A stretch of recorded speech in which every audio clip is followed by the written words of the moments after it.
ఏదో పెద్దమ్మగారైనా మన మీదదా జాలి చూపిస్తున్నారు కాబట్టి సరిపోయింది. ఆవిడదా మన గురించి ఆలోచించకపోతే ఇంకా ఇక్కడ మనకి దిక్కెవరు చెప్పు?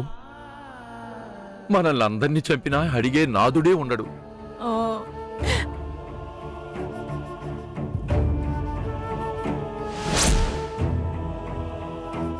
నంబి, మా కోసందా మేము భయపడతలేదురా. మాదే ఉంది.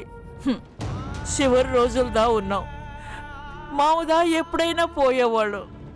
నా బెగ్గంతా ఆ బొస్సు తెలియని ఒల్లి గురించే. వాడు కోపంతో దాన్ని ఏమైనా చేస్తారేమోనని భయంగా ఉందిరా. ఎంతో భవిష్యత్తు ఉన్న పిల్ల, దానికి మంచి జీవితం దక్కాలని మనం ఎంతో ఆశపడుతున్నాం. ఆ ఆశలన్నీ భరణి చేసిన పని వల్ల ఆవిరైపోతుందని దిగులుదా ఉన్నదిరా. వాడు చేసిన పనికి వల్లి ఎందుకురా కష్టపడాలి? వాడి వల్ల దాని బతికెందుకు నాశనం కావాలి? వాడు తోడ పుట్టడమే వల్లి చేసిన నేరమా? వాడికి దా సెల్లిలో ఉండడం ఇది చేసుకున్న పాపమా? ఏం జరుగుతుంది నంబి?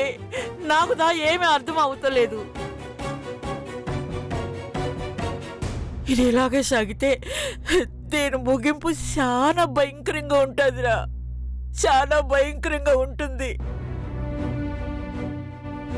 నంబి, భరణి దొరికే వరకు, త్రిపుర వాళ్ళింటికి చేరే వరకు మనకి బాధలు తప్పవురా. ఏం చేస్తాం? పంటి బిగున బాధను భరించడం తప్ప వాళ్ళందా ఎదిరించలేము, ఎదిరించిదా గెలవలేము. నాన్న, ఇక్కడ గెలవడం కాదు ముఖ్యం, మన మీద పడిన అపవాదం తొలగించుకోవడం ముఖ్యం. వాళ్ళకి మన మీద అనుమానం కలగడంలో న్యాయం ఉంది. ఆ అనుమానం నిజం కాదని నిరూపించుకోవడం మన బాధ్యత. నిజమేరా, కానీ ఎలా? భరణి ఎక్కడున్నాడో తెలియాలి కదరా. తెలిసేలోగా మనం బతుకుంటామని నమ్మకం లేదు నాకు. ఇప్పుడు ఏం చేద్దాంరా నంబి? దానికి ఒక్కటే మార్గం. మీరు ముగ్గురు కొంతకాలం ఈ ఊరు వదిలిపెట్టి వెళ్ళిపోవాలి.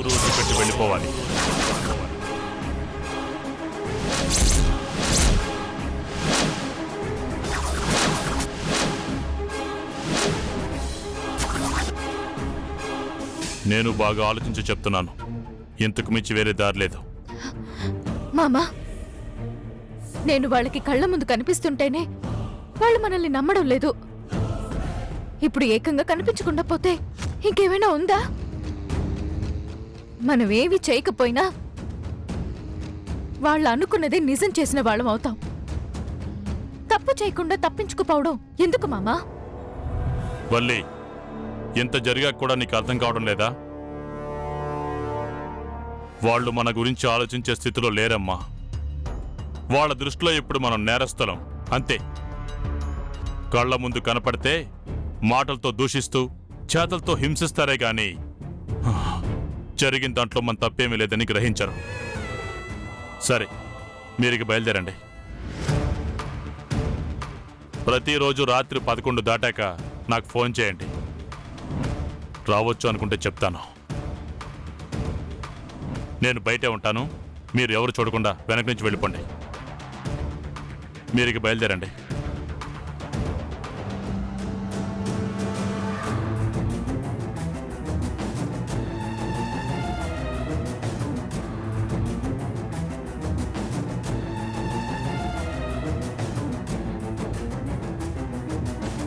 వెళ్ళిపోండి.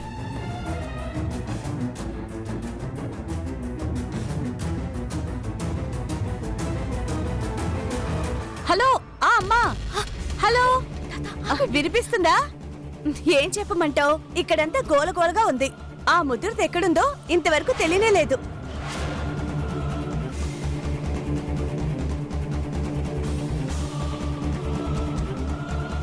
జాగ్రత్త పడకుండా నా మాటేంటి వినేదన్నట్టు అశ్రద్ధ చేశారు.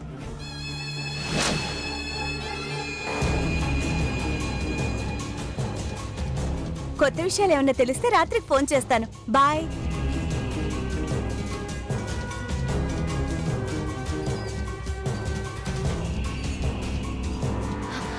పాటి తాత పదండి.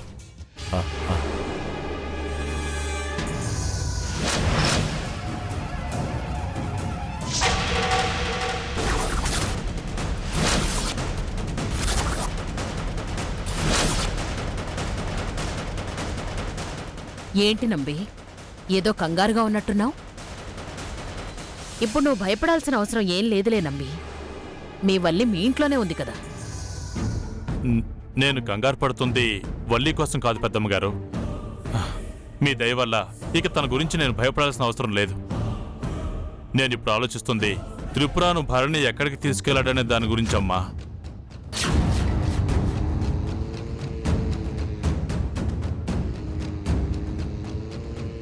పాటి మామ మనల్ని ఎక్కడికి వెళ్ళాలో చెప్పలేదు. ఎక్కడికి వెళ్దాం? ముందు ఇక్కడి నుంచి దా బయట పెడదాం, ఆ తర్వాత ఎక్కడికి వెళ్ళదా ఆలోచిద్దాం. ముందు పదండి. సరే, పదండి, పాటి. పదండి, పదండి.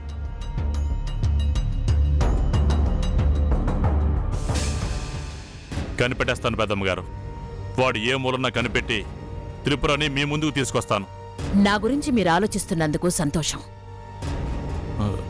మా సంతోషం కోసం మాకు చేయాల్సినవన్నీ మీరు చేశారు కదా పెద్దమ్మగారు. గుర్తుపెట్టుకున్నారు. మర్చిపోకూడదు కదండి. అవునంబి, పొందిన సాయాన్ని మర్చిపోయినవారు, చేసిన మేలుని గుర్తించనివారు నేను చెప్పకూడదు గాని చరిత్రహీనులవుతారు.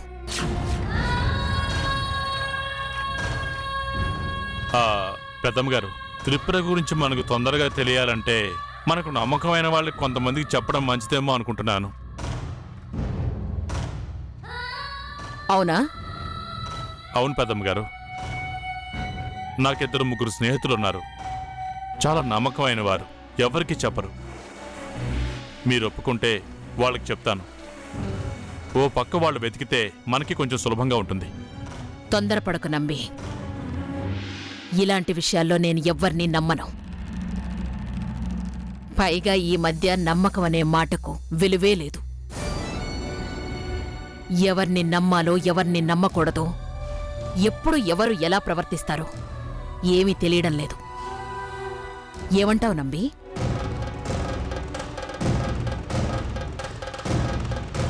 పాటి బయటికి వచ్చేస్తున్నాం. ఇంకా మనకి భయం ఏమీ లేదు.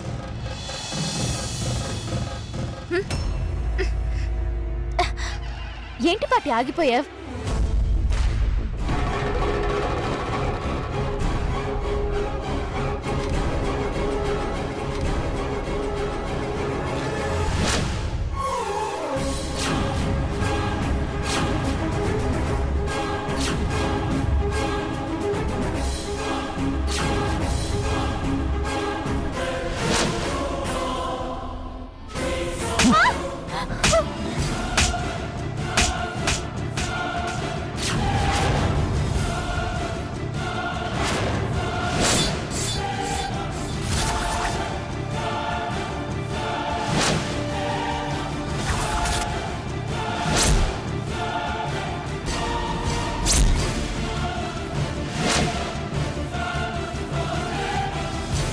నాతో ఇంకేమన్నా మాట్లాడాలా నంబి?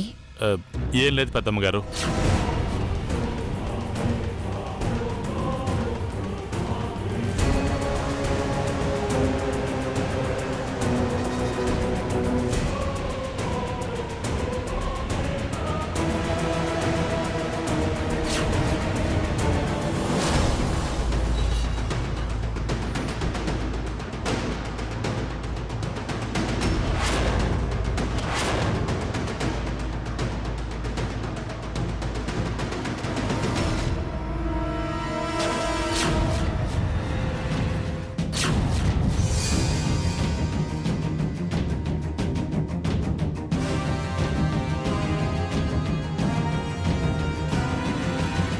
వీళ్ళు ఎలాంటి వాళ్ళో తెలిసాక కూడా వీళ్ళని నమ్మి మరో అవకాశం ఇచ్చి తప్పు చేసావు నానమ్మా.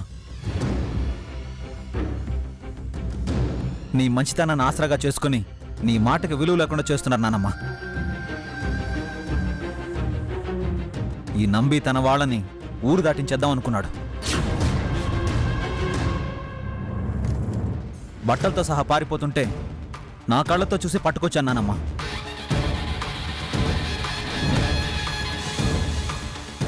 నానమ్మ, ఇంకా వీళ్ళపై జాలి చూపించుకో. వీళ్ళకి విశ్వాసం అన్న మాటకు అర్థమే తెలీదు. పెద్దమ్మగారు, ఒక్కసారిదా నా మాట వినండి.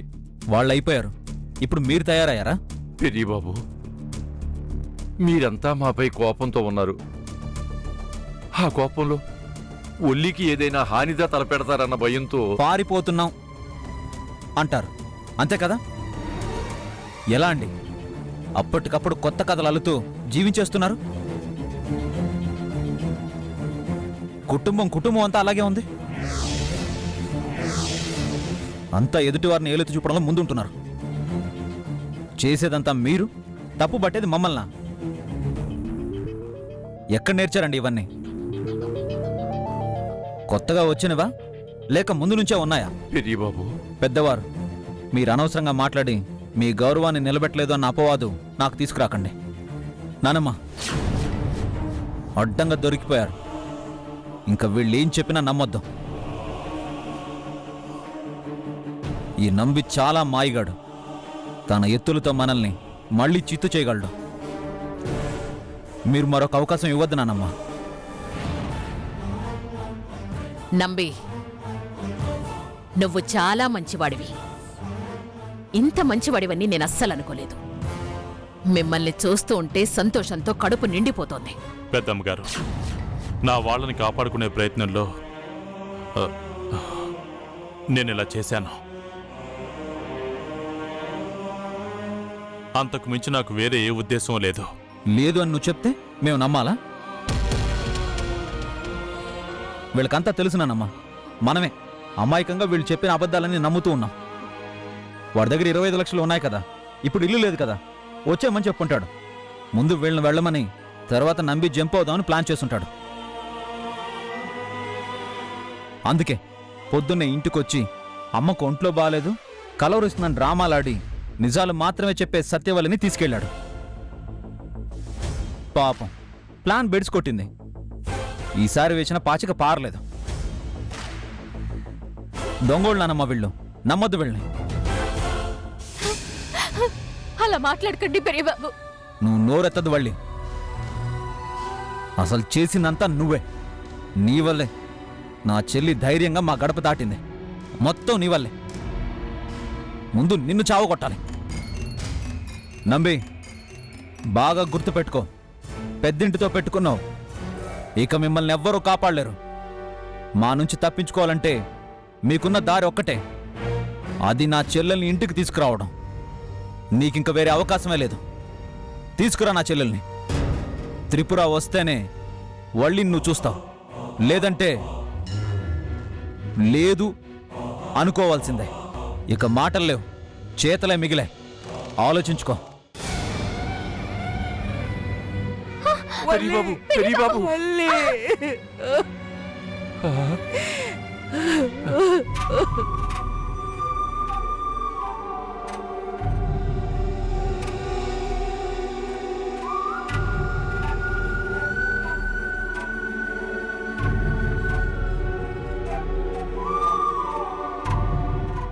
పెరియబాబు, పెరియబాబు, వద్దు పెరియబాబు.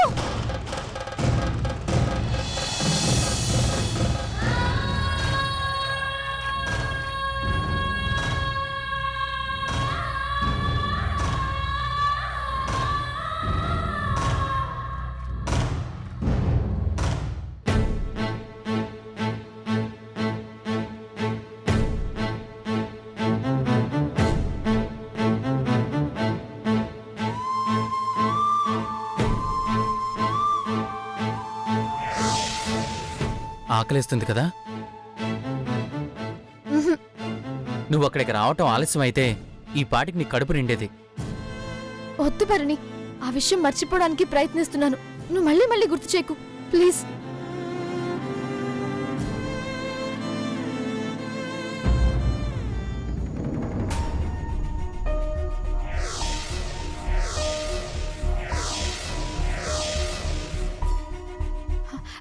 భరణి, ఇప్పుడే వస్తాను. మ్.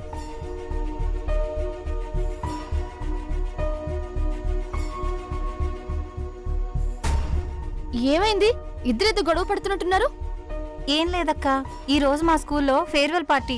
అందరూ శారీలో అటెండ్ అవుదాం అనుకున్నాం, కానీ మా ఇంట్లో ఒప్పుకోలేదు. ఆ, సారీ కావాలా?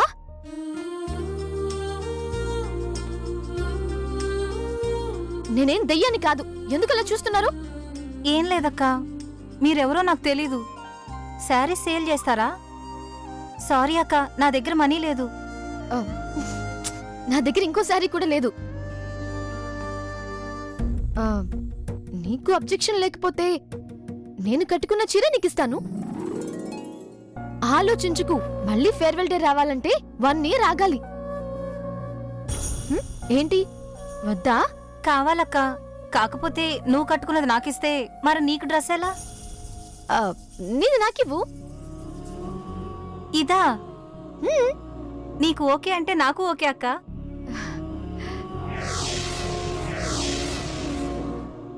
మీ మమ్మీ వంట బాగా చేస్తారా? మా అమ్మ వంట సూపర్ గా చేస్తుందక్క. ఈరోజు ఏంటి స్పెషల్? ఈ రోజు సాంబార్ రైస్. ఓ, సాంబార్. సాంబార్ అంటే నాకు చాలా ఇష్టం. అవునా? అయితే తీసుకో అక్క. ఓ, నాకిచ్చేస్తే నువ్వేం తింటావు? నాకు సింధు ఉంది కదక్క, ఇద్దరం షేర్ చేసుకుంటాం. ప్రాబ్లం లేదు కదా? ప్రాబ్లం ఏం లేదక్క. థ్యాంక్స్. పద, అటెళ్ళి డ్రెస్ చేంజ్ చేసుకుందాం.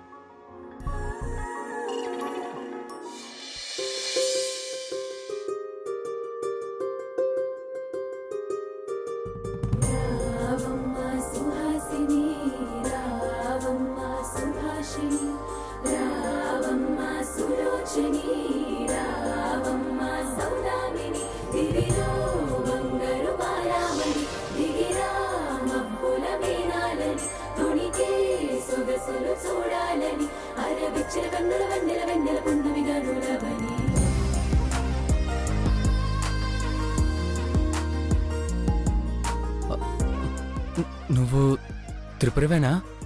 మ్హూ. వాళ్ళ చెల్లెల్ని. నన్ను లవ్ చేస్తావా? మ్. మ్. సర్లే, రా తిందాం. ఆగు. ఇదేంటి? ఈ డ్రెస్ ఏంటి?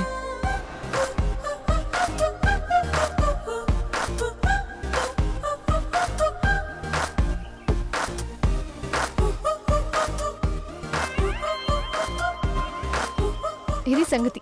పద తిందాం. డా.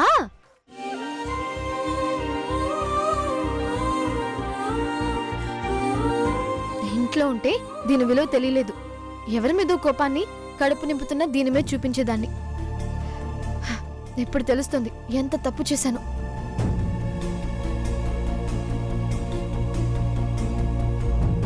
తిను. మ్. నువ్వు తిను. భరణి, తిను.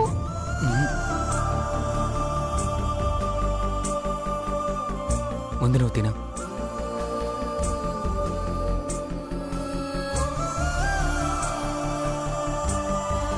ఫస్ట్ నేను అడిగాను, తిను. ఆకలిస్తుంది నీకు, తినాల్సింది నువ్వే. తిను. అంటే ఏంటి? నువ్వు తినవా? నువ్వు కడుపు నిండా తింటే మిగిలింది నేను తింటాను. అదే మాట. అసలు నువ్వేం తినలేదు. నువ్వు మాత్రం మనిషివి కదా? నీకు మాత్రం ఆకలేదా? పట్టు.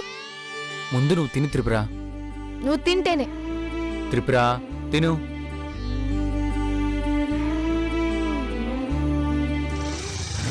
ఒకసారి ఆపు.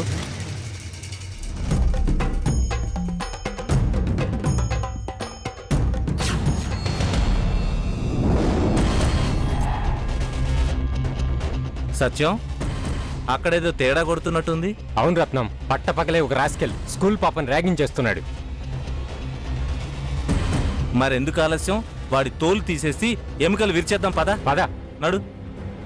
త్రిపుర చెప్తున్నానుగా, తిను. తిన్నాను. తినకపోతే ఊరుకోను. నా మాట విన్నప్పుడు నేను నీ మాట ఎందుకు వినాలి? నేను తినను. తినను. తినకపోతే ముట్టుకే వేస్తాను. తిను. ఎరా,